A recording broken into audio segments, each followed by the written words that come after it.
Grazie Presidente, Commissario, colleghi.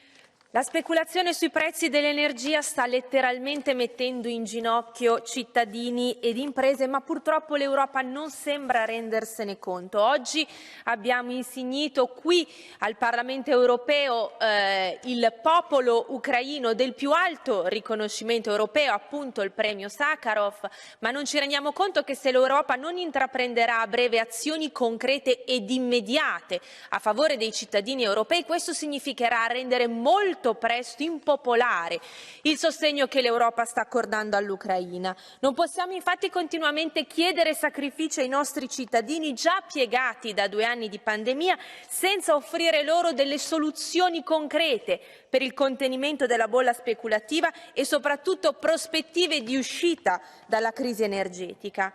A quasi 1 anno dall'inizio del conflitto, infatti, è giunto il momento che l'Europa si attivi per evitare vergognose speculazioni sulla guerra e al tempo stesso però riveda tutte quelle posizioni ideologiche che sono incompatibili con lo scenario economico che ci troviamo di fronte.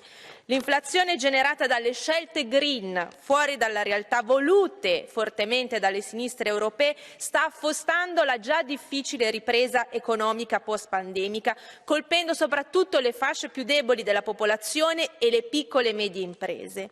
Oggi che la credibilità di questo Parlamento è fortemente minata dai gravi scandali politico-giudiziari, l'unico modo per recuperare la fiducia dell'opinione pubblica è dare risposte concrete ai drammatici problemi con cui i cittadini si confrontano ogni giorno, anche se questo può significare mettere da parte l'ideologia o rinunciare a difendere qualche lobby. Senza iniziative coraggiose ed efficaci, il futuro di questa istituzione rimane appeso a un filo. Grazie.